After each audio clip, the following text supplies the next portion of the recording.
नया बेचारे को अब जाकर इन सब बातों का अंदाज़ा हो गया जी कि जो है सीधी उंगली से नहीं निकलेगा, उंगली टेढ़ी करनी पड़ेगी। तो वो सोच लेती है कि वो जाकर ऐसा मज़ा चखाएगी और ज़ावियार को सारी हकीकत खोलकर बताएगी। उसे हैदर से ज़्यादा दुख जुनैद का है कि जुनैद उसके लिए इस तरह ज़ख्मी पड़ा हुआ है और उसके साथ क्या-क्या कुछ हो रहा है। और उसके घर वाले उसको ख़त्म कर चुके हैं उसके साथ, इस बात की टेंशन ने उसको पागल कर दिया। लेकिन जुनैद उसको समझाता है, देखिए सच कभी ना कभी खुल के सामने आएगा, क्यों परेशान हो रही हैं आप? ऐसा मत सोचिए, कुछ भी नहीं होगा, ये मेरा आपसे वादा है। लेकिन दूसरी तरफ उसके घर वाले काफ़ी ज़्यादा जहरीले बन चुके हैं और जाकर कहते हैं नयाब से कि हम तुम्हें ज़ावियार से नहीं मिलने देंगे और वैसे भी ज़ावियार से मिलने का कोई फ़ायदा नहीं, जो हमारा फ़ैसला है वही ज़ावियार का फ़ैसला होगा। बेचारी के साथ बहुत बुरा सलूक किया जाता है, उसको इस तरह से ज़लील किया जाता है, रुस्वा किया जाता है कि उसका कोई हाल नहीं रहता है। इसलिए आप देखेंगे वो काफ़ी परेशान हो जाती है और धिक्के देकर उसको वहाँ से बाहर निकाल दिया जाता है, क्योंकि वो जानती है ऐसे कुछ भी नहीं होने वाला। निगार साफ-साफ कह देती है कि देखो, ये मामले यहाँ पे नहीं चलने वाले और ये बात तुम अपने दिमाग में अच्छे तरीके से बिठा के रखना, तुम्हारी जहाँ पर औकात है तुम वहाँ पर जाओ। तुम्हारा यहाँ पे कुछ भी नहीं है और ना ही मैं तुम्हें यहाँ पे रहने दूँगी और ना ही आने दूँगी। यहाँ पर सिर्फ़ और सिर्फ़ तानिया की जगह है और तानिया ही इस घर में रहेगी। तानिया बड़ी मीसनी टाइप बन के बहुत खुश है कि उसने बहुत बड़ा मार्का मार दिया है और जुनैद को भी सारे ज़माने में ज़लील कर दिया है। निगार कहती है, काश तानिया मैं तुम्हारी बात पहले ही मान जाती। मुझे तो समझ ही नहीं आई कि मैं क्या कर रही हूँ। इस लड़की के पीछे लग के हमने अपना सारा घर तबाह करके रख दिया है। और आज जाकर मुझे इन सब चीज़ों का अंदाज़ा हो रहा है, जिस पर तानिया कहती है, आंटी अगर आपको अभी भी समझ आ गई है तो समझ जाइए।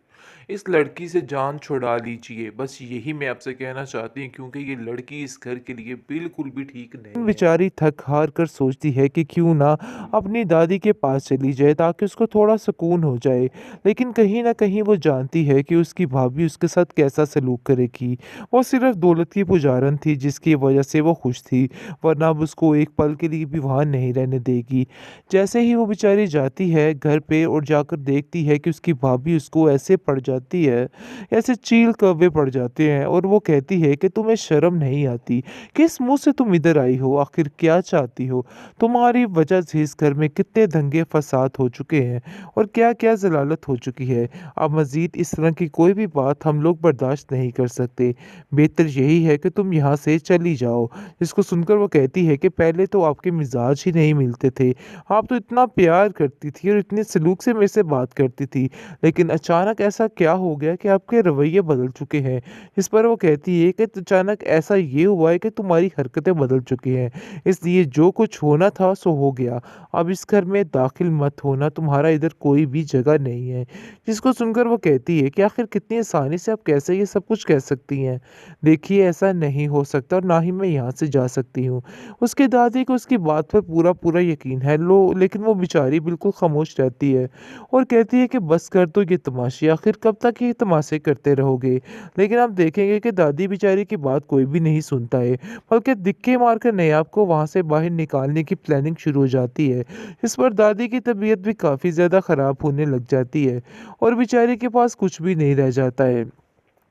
ऐसा लगता है कि नायाब को कि वो बिल्कुल अकेली रह चुकी है।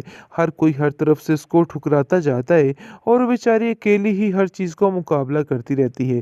दूसरी तरफ ज़ावियार भी अपनी ज़िंदगी में खुश नज़र आ रहा है और उसको ऐसा लग रहा है कि जैसे सब कुछ ठीक हो गया है जिस दिन की नायाब उसकी ज़िंदगी से निकल चुकी है।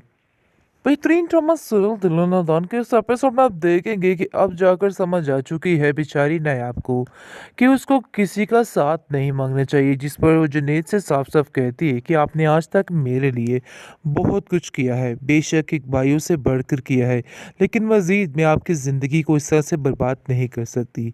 मैं जाऊंगी और जाकर जावियार से दो टोक बात करूंगी और इसको बताऊंगी कि आखिर असल हकीकत क्या थी और ये सारा कुछ मैं बात शेयर करूंगी और हैदर को भी वापस वापस लेके आऊँगी। लेकिन जैसे ही अब देखेंगे कि वो बेचारी जाती है और जाकर ज़ावियार से बात करना चाहती है, लेकिन कोई भी इसको आगे नहीं होने देता। और बात ये है कि जवेरिया जो है वो आगे आ जाती है और कहती है कि तुम यहाँ से आगे नहीं बढ़ सकती। यानी कि तरह-तरह की बातें उस पर करती है और तरह-तरह ज़लील करने की कोशिश करती है और कहती है कि तुम्हारी हिम्मत कैसे हुई? तुम जैसी लड़कियाँ इतनी बेधड़क होकर कैसे ऐसी बातें कर लेती है? बहुत ज़्यादा उसकी यानी कि इज़्ज़त नफ्स को ठेस पहुँचाती है तो एक थप्पड़ उसके मुँह के ऊपर मार देती है नायाब और कहती है कि तुम्हें शर्म आनी चाहिए। मैंने तुम्हें पहले भी समझाया था कि तुमने जो हरकत की है बहुत गलत की थी, लेकिन दोबारा तुमने वही काम किया है। दोबारा मुझे इसी तरह से तुमने ज़लील करने की कोशिश की है। अब मैं तुम्हें बर्दाश्त नहीं करूँगी। जिस पर आप देखेंगे कि उसकी माँ कहती है कि तुम्हारी हिम्मत कैसे हुई ये सारा कुछ करने की? मुझे तो समझ ही नहीं आ रही कि आखिर तुम ऐसा कैसे कर सकती हो? आगे से आप देखेंगे कि तानिया खड़ी होती है और कहती है कि तुम अंदर नहीं आ सकती हो। ज़ावियार से तो मिलना नामुमकिन सी बात है। निगार भी ढाल बनकर खड़ी हो जाती है तानिया की और कहती है कि तानिया बिल्कुल ठीक कह रही है।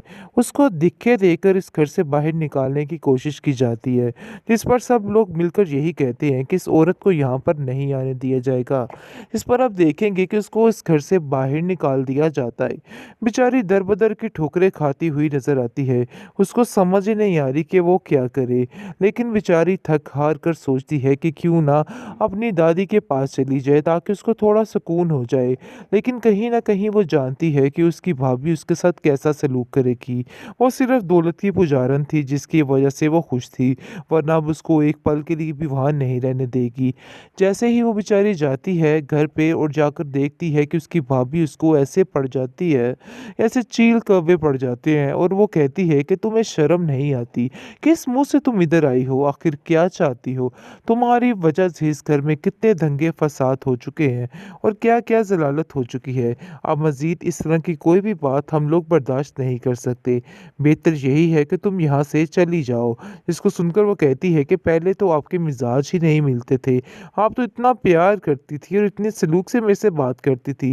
लेकिन अचानक ऐसा क्या हो गया कि आपके रवैये बदल चुके हैं? इस पर वो कहती है कि अचानक ऐसा ये हुआ है कि तुम्हारी हरकतें बदल चुकी हैं। इसलिए जो कुछ होना था सो हो गया। अब इस घर में दाखिल मत होना, तुम्हारा इधर कोई भी जगह नहीं है। जिसको सुनकर वो कहती है कि आखिर कितनी आसानी से आप कैसे ये सब कुछ कह सकती हैं? देखिए ऐसा नहीं हो सकता और ना ही मैं यहाँ से जा सकती हूँ।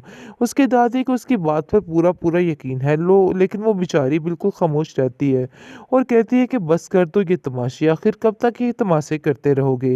लेकिन आप देखेंगे कि दादी बेचारी की बात कोई भी नहीं सुनता है, बल्कि दिक्के मारकर नयाब को वहाँ से बाहर निकालने की प्लानिंग शुरू हो जाती है। इस पर दादी की तबीयत भी काफ़ी ज़्यादा ख़राब होने लग जाती है और बेचारे के पास कुछ भी नहीं रह जाता है। ऐसा लगता है कि नायाब को कि वो बिल्कुल अकेली रह चुकी है। हर कोई हर तरफ से उसको ठुकराता जाता है और वो बेचारी अकेली ही हर चीज़ का मुकाबला करती रहती है। दूसरी तरफ ज़ावियार भी अपनी ज़िंदगी में खुश नज़र आ रहा है और उसको ऐसा लग रहा है कि जैसे सब कुछ ठीक हो गया है जिस दिन की नायाब उसकी ज़िंदगी से निकल चुकी है।